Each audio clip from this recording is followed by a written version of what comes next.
In an Edmonton schoolyard, 10-year-old Giselle Lavallee is battling the dark side. She and her friends are shooting cards from the hottest movie in 1980, The Empire Strikes Back. Suddenly, they hear that a real-life action hero is just blocks away. This kid came running so fast, it was almost as if bees were chasing him.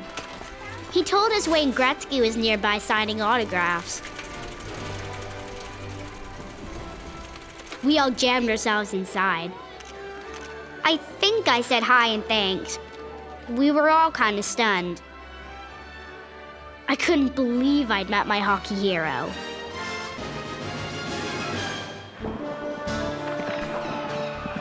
And hockey needs a hero.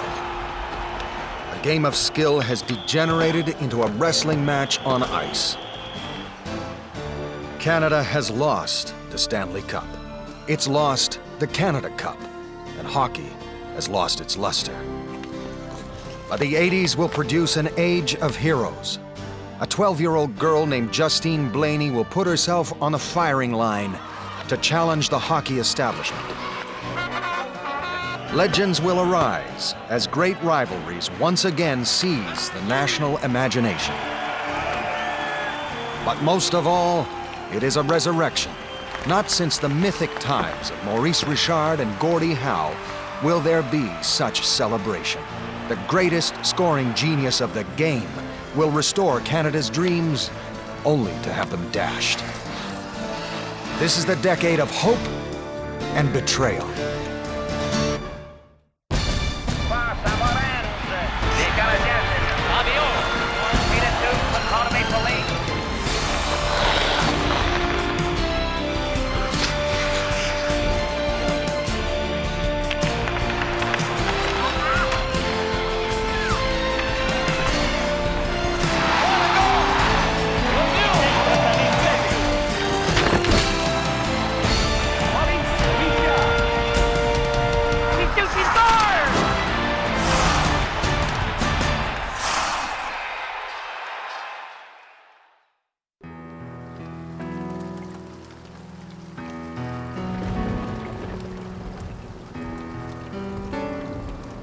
In the early 1980s, Canadians are in a sour, cynical mood. A recession has ravaged the land. Interest rates soar to an unheard of 21%.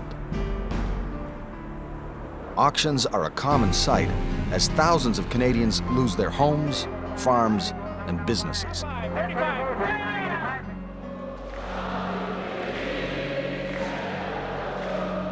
Quebec is in the aftershock of a referendum on sovereignty. The West is seething from the hated national energy policy.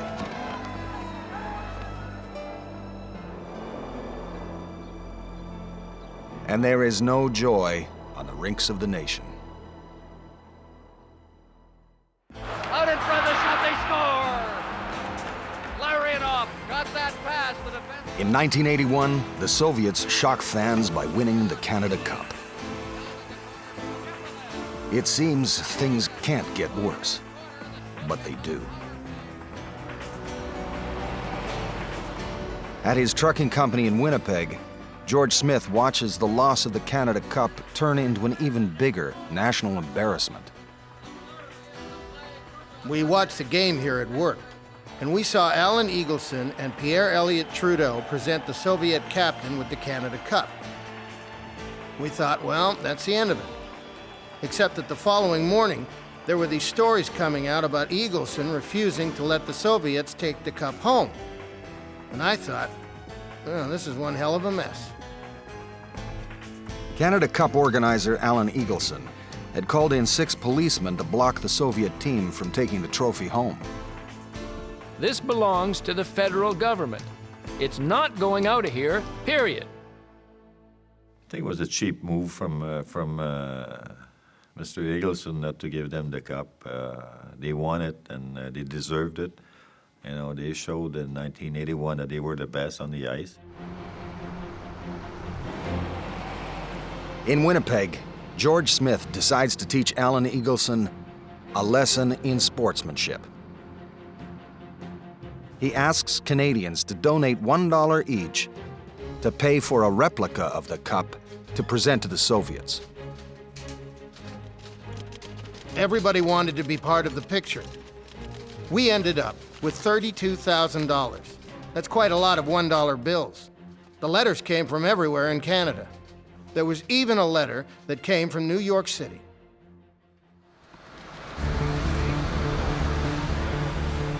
Smith's cup is barely out of the mold at the foundry when Eagleson tries to stop it.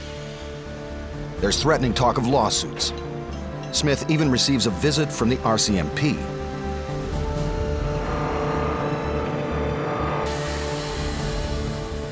Finally, he calls an old buddy and fellow Manitoban, Governor General Ed Schreier, the official custodian of the Canada Cup. So, I called Eddie and said, "Look, what's with this nonsense?" And Eddie said, "It's nothing. Neither of you have the real trophy. I'm the only one who has it, and it's still in my office." Well, the Mounties backed off, Hockey Canada backed off, and everything went peaches and cream after that. Let's put our hands on it. Whoa! Soviet diplomats accept the newly minted People's Trophy on an autumn afternoon in 1981. They call it a truly noble act by Canadian hockey fans. That gesture is not the only positive salvaged from the Canada Cup loss. To Gretzky. Gretzky coming right. A shot, he scores! Gretzky! Even in defeat, Wayne Gretzky confirms what many already suspect. He is the great hope the country has been waiting for.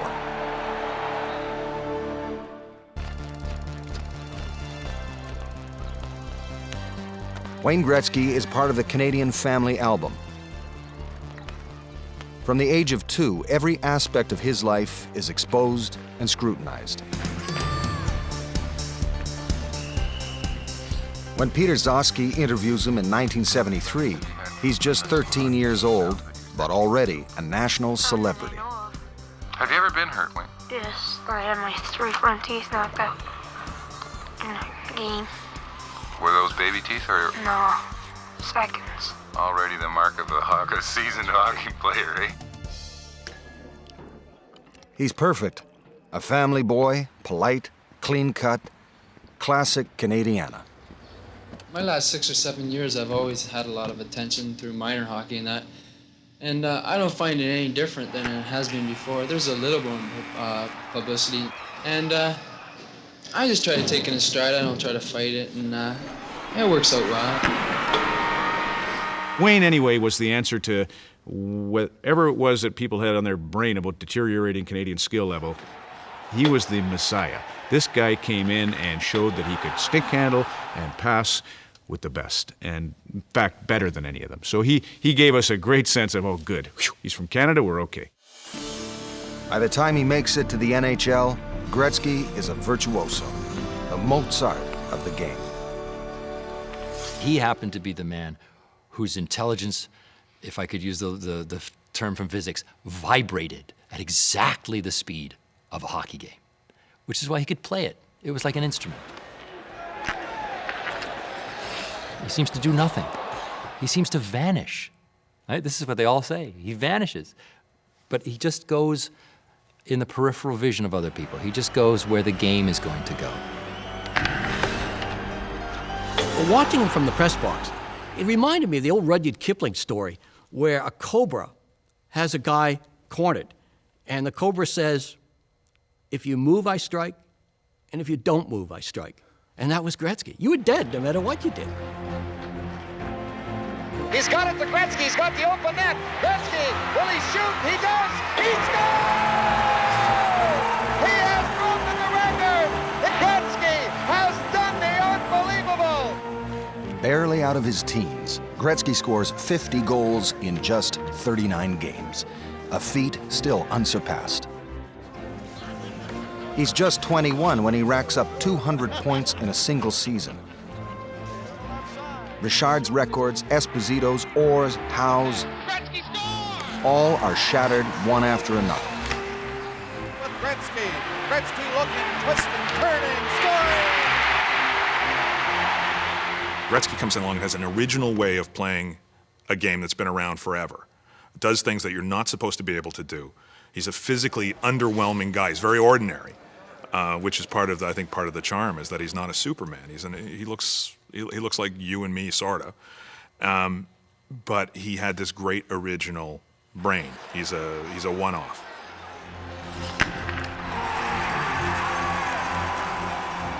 Trophy after trophy, Gretzky's name is on it. In 1979, his name is also on the longest contract in NHL history. A 21-year deal with Edmonton Oilers owner Peter Pocklington. Gretzky is so valuable, he skates with his own bodyguard, a tough guy named Dave Semenko. Shove it down. Players knew that if you ran Gretzky, you'd answer to Semenko. So there was a built-in safeguard. You know, if you were feeling suicidal, go ahead, take a run at Gretzky. But Semenko was going to get you. Maybe not tonight, but before the season was out, one way or another, in the parking lot if he had to.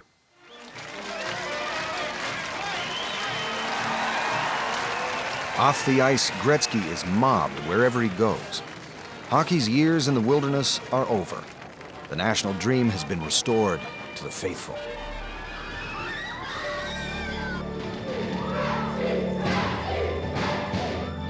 Oh my God!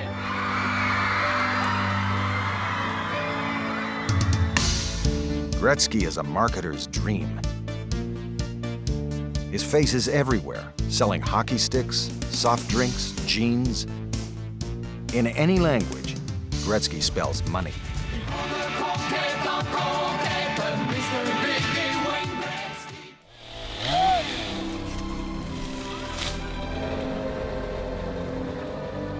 The Gretzky effect triggers a national resurgence in hockey. In remote Milltown, Newfoundland, people have been skating outdoors for 100 years. But now, Gretzky fever has blown in, and these future number 99s need their own ice palace. The local school teacher, Jack Harrington, spearheads a community rink raising, and Greenwood Gardens is born. The kids worship Gretzky. When we were growing up in the 50s and 60s, we wanted a Canadiens jersey, but in the 80s, it was Gretzky, Gretzky, Gretzky. They would try to skate around the ice very similar to the way Wayne skated. It wasn't just in our community. It was throughout Newfoundland, throughout Canada, and throughout North America and the world.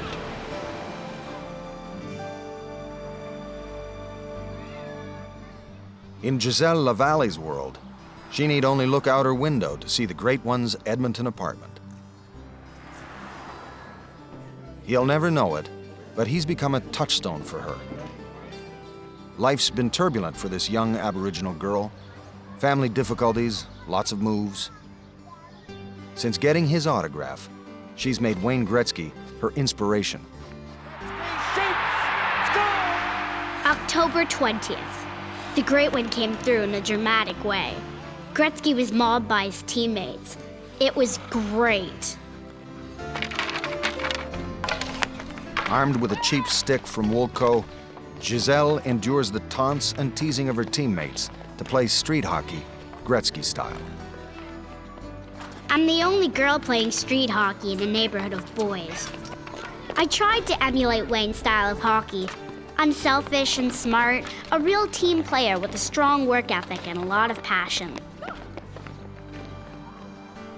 Everyone in Edmonton has lived through a few hard years, but the recession is lifting. Now, Giselle Lavalle and the whole city will be swept along in one of hockey's most glorious decades.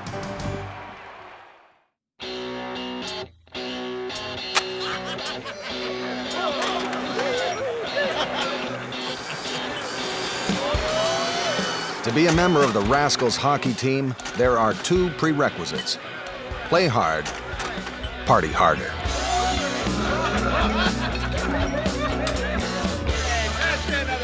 Jay Peacock and his fellow meatpacking teammates at the Gainers plant in Edmonton are devoted to both causes. They love the game, they love their fun, and in 1984, they love their Oilers. Like everyone in Edmonton, they're riding the wave of a dynasty in the making. Yeah, the city was rocking when the Oilers were rolling. Everything stopped for those games. Local hockey tournaments were canceled, meetings were called off so people could watch the Oilers play. And the city exploded when they won the Stanley Cup.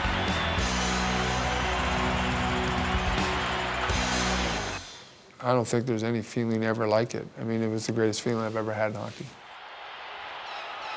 And the only thing that I can compare it to would be the moment that your child is born. It's something you hold on to forever. It's a love that never goes away. It's love forever. And when you win that Stanley Cup the first time, it's a love that never goes away.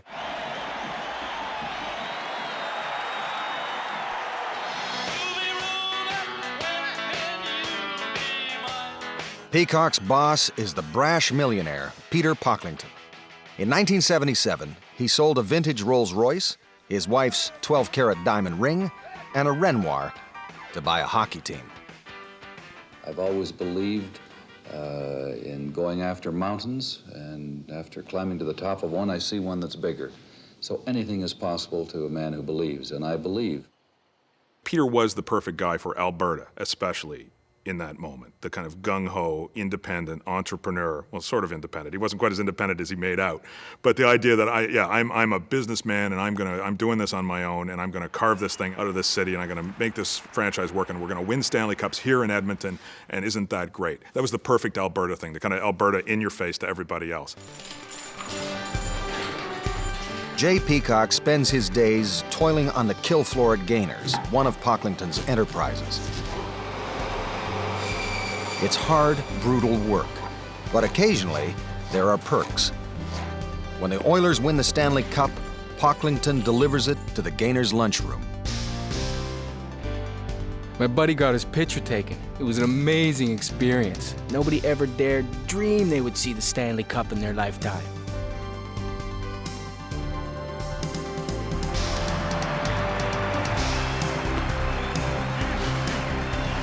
Just 5 years after joining the NHL, the Edmonton Oilers established themselves as a team for the ages. Gretzky anchors one of the most dynamic squads in hockey history. Mark Messier, Paul Caulfield, Yari Curry, all future Hall of Famers who weave pure magic on the ice. They rule the sports press. Films are made about them. Their stories fill a dozen books. They are the century's last great dynasty. But Edmonton has another team destined for greatness and is one of the most remarkable stories in Canadian women's hockey. Shirley Cameron is a farm girl from Bonnyville, Alberta, who's got big dreams. She's determined to be a hockey player, and more than that, to be one of the best in Canada.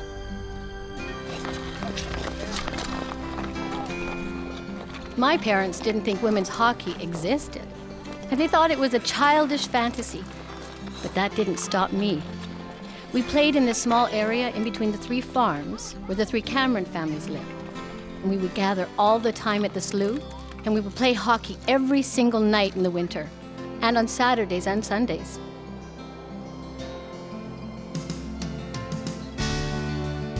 By the time she's 21, she finds that others share the same dream. The women that came out, there was everybody from very young to older ladies. Some had figure skates, some had equipment, some had none. We basically spent the first year just learning how to play. The Edmonton Chimos may have had a ragged start, but they catch on fast. They're tough and they're quick. And by 1975, they're the best in Alberta women's hockey. Shirley Cameron is the pint-sized dynamo who rules the rink as their captain. We ran out of women's teams who we could compete against, so we had to play against men's old-timers teams. People came out to see us. They cheered for us over them. It was great fun. But it wasn't enough.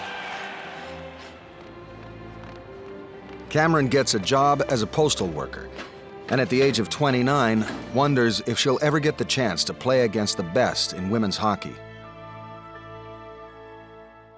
Then, in 1982, the opportunity she's been waiting for, the first ever Women's National Championship. The tournament is in Brantford, Ontario, the home of Wayne Gretzky, and Shirley Cameron is desperate to go with the Edmonton Chimos. My bosses weren't keen on giving me the time off, so I called in sick.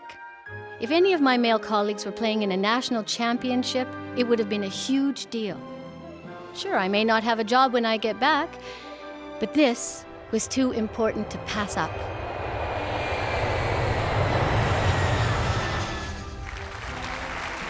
It's history in the making, the birth of national women's hockey in Canada.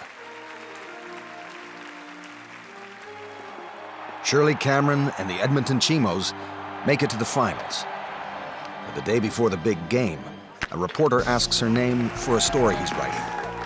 I said to the reporter, "Well, I'll tell you anything you want to know about our team, but please don't write my name." And he asked me why, and I explained to him. And he made a headline out of that in the newspaper the next day. Cameron goes into the championship game knowing hockey may have cost her job. The Chimos lose to Ontario in overtime. Worse yet, Cameron is suspended by Canada Post.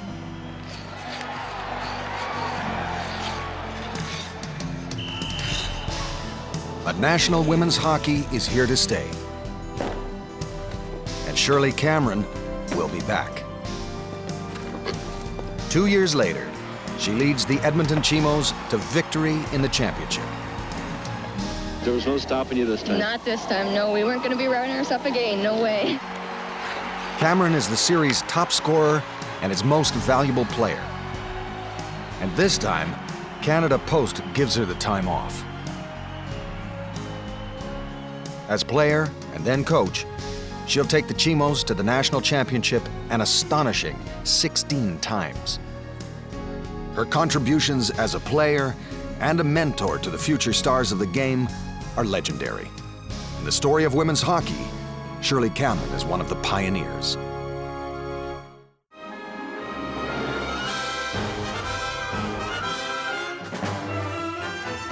In the 1980s, television feasts on hockey.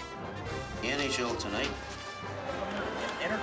It's the era of the big mouth pundits and hockey soap operas in prime time.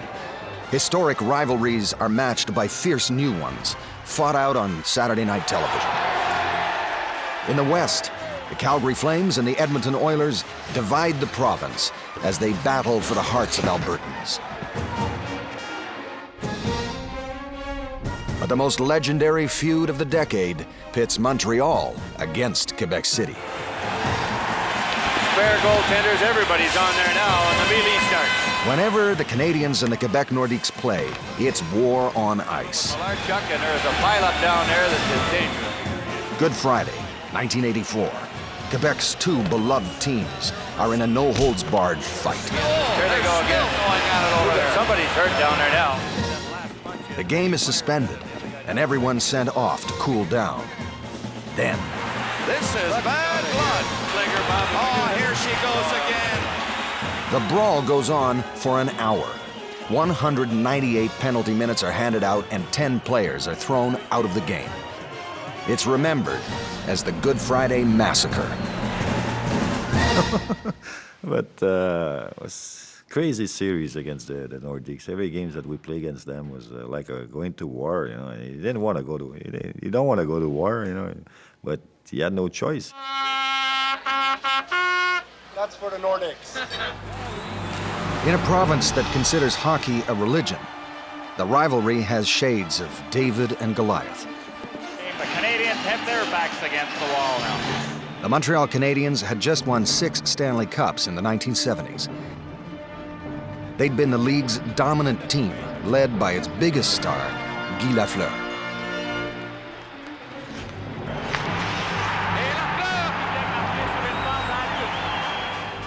The Quebec Nordiques, by comparison, are mere upstarts, but they're brash and confident, and they seem to embody the new mood in Quebec. It's no accident that their colors are the blue and white of the Quebec flag, and their uniform boasts the fleur-de-lis.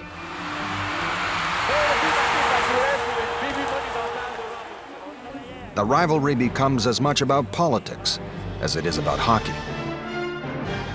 For a lot of the supporters of the Nordiques, that team became embedded not only in terms of sort of vaguely race and culture, but politically with that mission of an independent Quebec, an independent French-speaking team. And so the Montreal Canadiens didn't become fully the English-speaking team, but the other, not completely the other, but sort of the other for a while. Even innocent beer drinkers best choose their brand with care.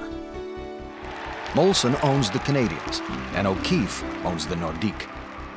Everyone's taking sides, and poor Carl McNeil is stuck in the wrong place at the wrong time. McNeil is no ordinary Montreal Canadiens fan. His home is a shrine to the team both inside and out. The trouble is, McNeil lives in Quebec City, where a Habs sweater is an invitation to fight. There was a lot of tension in my family. My father was a Nordiques fan, so we couldn't talk about hockey. Oh dear God, there was quite a commotion when I said that I wouldn't set foot in the Colisée, that hen house. That wasn't well received. Hockey mania in the province goes from kitchen arguments to living room melodrama. The hottest TV show in Quebec is a soap opera about a Quebec hockey team, which looks suspiciously like the Nordiques. It's written by hard-bitten sports reporter Régent Tremblay, and it has all the ingredients for a hit. Sex, booze, violence. And of course, ice. Lance et compte, he shoots, he scores, has Quebecers mesmerized. The guys would turn on the TVs in their locker room to follow Lance et compte before jumping on the ice for their garage league. Shopping centers, in order not to lose business, would organize special spots to watch the show. In English Canada, hockey and television produce a different phenomenon. A one-man melodrama with opinions as outrageous as his wardrobe. It's easy for you out there to sit there, isn't this ugly or something? You're not out there getting bashed around. Don Cherry talks hockey with the passion and fire of a Baptist preacher. A journeyman who slogged it out in the minors for years, his NHL playing career started and ended with just one game. As a coach, he was revered and reviled. Cherry took it all in stride. In the 76 NHL awards, when Don Cherry won for Coach of the Year, I mean, imagine the audacity of this guy. He gets up and he says, well, in the history of the Coach of the Year, there have been many winners, many great people have laid claim to this award, but I have to say, none of them more deserving than me. And that's Don, you know, and he's just having fun. And that's hockey. He's so full of that locker room mischief. In the early 1980s, Don Cherry reinvents himself with a little television segment on CBC. Welcome to Coach's Corner. I think you're really going to enjoy this. You're going to wear those tin hats. Whether it's European players or face masks or tough guys, no subject is off limits. He's a mean, tough hockey player. I like him. They're playing like pussies, and nobody's afraid of going in Philadelphia anymore. You've been great tonight. You really have. I know. You want to see the replay? Yeah, let's see it. People look for the outrageousness, look for the acting, kind of laugh at him, and are comforted in the fact that they don't believe the things Don does. But they still watch him. And then I think for other people, and maybe it's the majority, I think Don is a very comforting guy to watch because they do believe what he says, and he's reassuring. Don Cherry and television make a perfect fit. Like hockey, it's part sport, part entertainment. Saturday night will never be quite the same.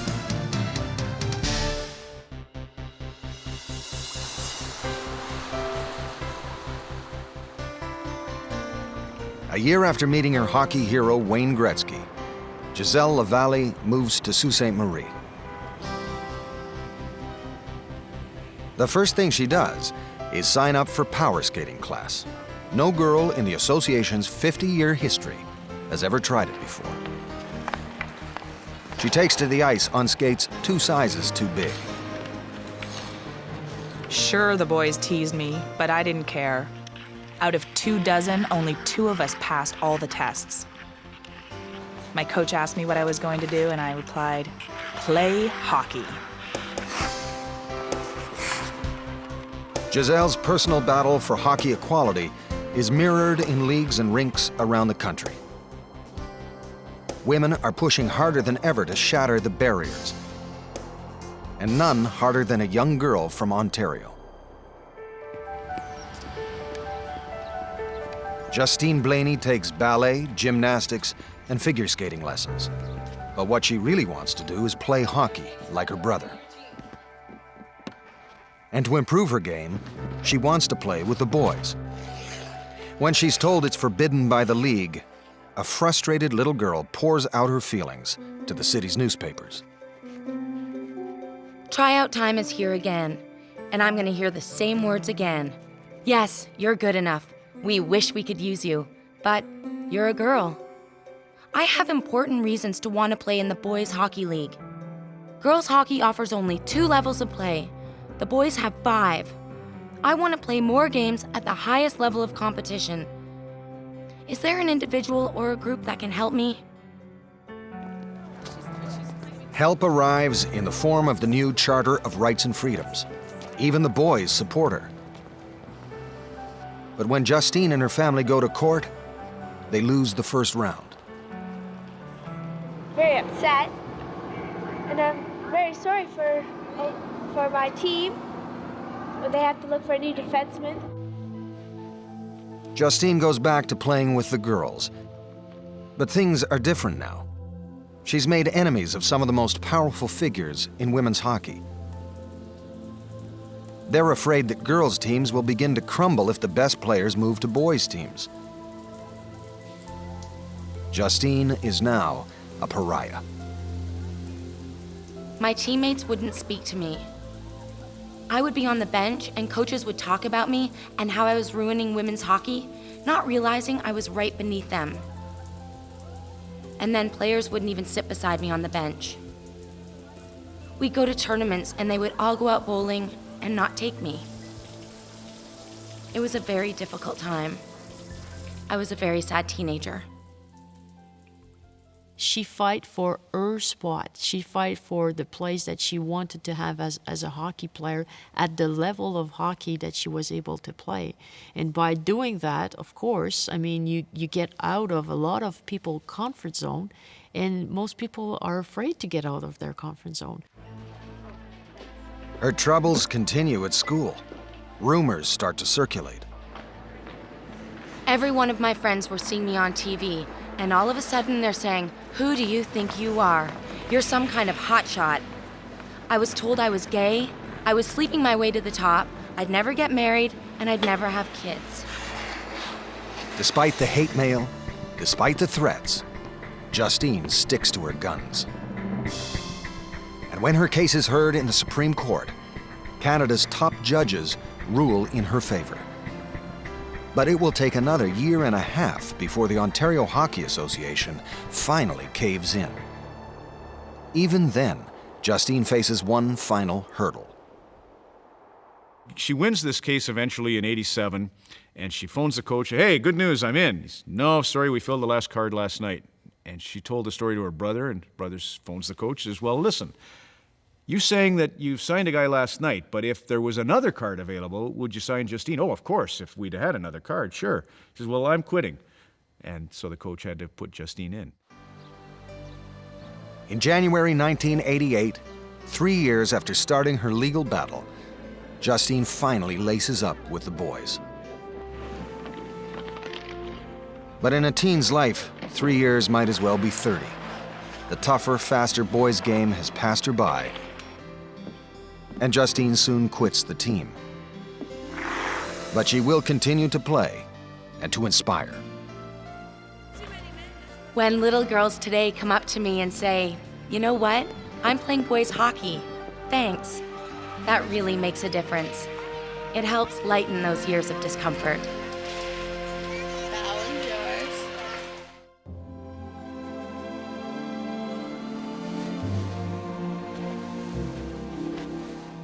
In the summer of 1988, Canadians are anticipating one of the biggest events of the year. It doesn't involve skates, sticks, or Stanley Cups. Instead, they're getting ready to watch an American actress marry Canada's greatest hockey player. It's the next best thing to a royal wedding.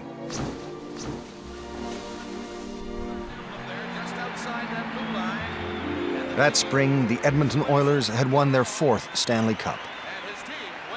But there are signs the dynasty is crumbling. Players are disgruntled. Some want to be traded. Even Wayne Gretzky is hearing rumors. Rumors fueled by the growing financial woes of Peter Pocklington. Everything is going sour for the man who'd brought NHL hockey to Edmonton.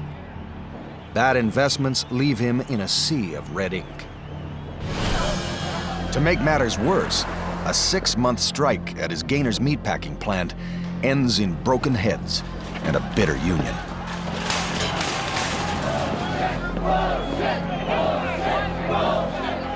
For meatpackers like Jay Peacock, Pocklington's promises have gone rancid.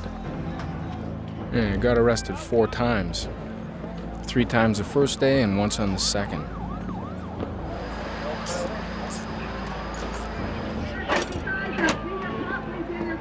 With his popularity dissolving and his debts mounting, Pocklington quietly looks at ways of unloading his possessions, including the jewel of his empire.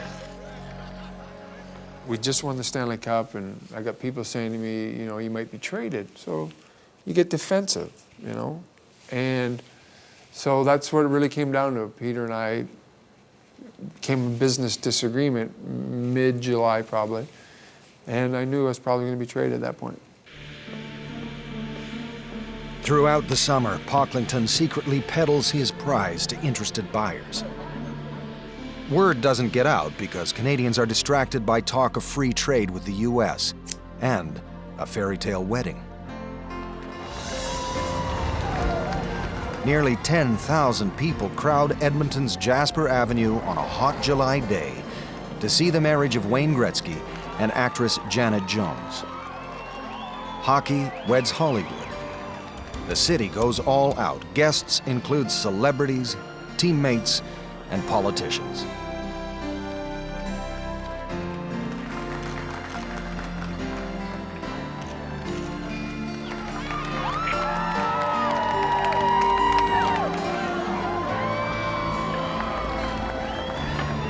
Behind the smiles, however, a tense drama is unfolding.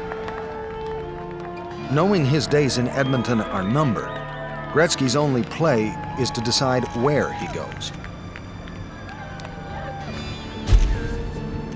On August 9th, 1988, the country is stunned by the news. Your move to LA will not only be a tremendous boost to hockey in that city, but in the entire United States. But as I said, there comes a time when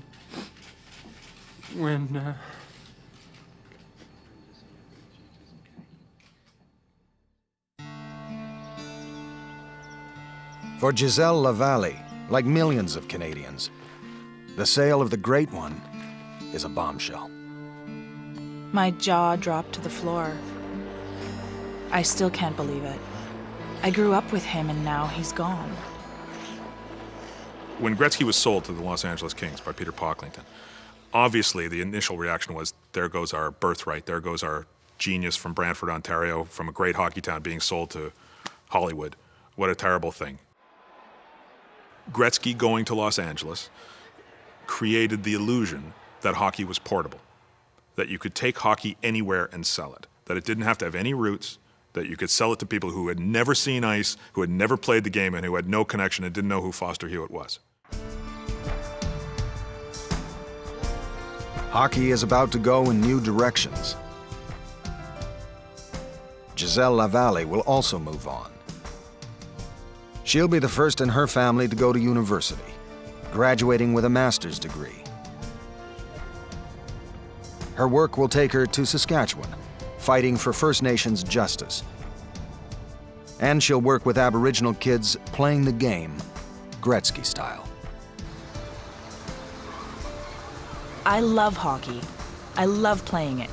I've always said I'd keep playing until I was a grandmother or my knees gave out. It's the human struggle at the most primal level. There's someone in your way trying to stop you from literally achieving your goal, the net. That sense of determination to overcome those who stand in your way, that became my template in life.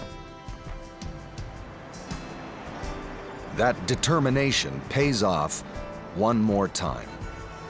The autograph she got as a child disappeared long ago, but another opportunity presents itself at Gretzky's restaurant in Toronto. I got excited because I saw he was there. His people tried to cut off the lineup for autographs a couple of times, but I didn't move, and neither did the others ahead of me. Moments later, she is face to face with her hero. He signs the hat she has in her hands. Then, like an apparition, he is gone.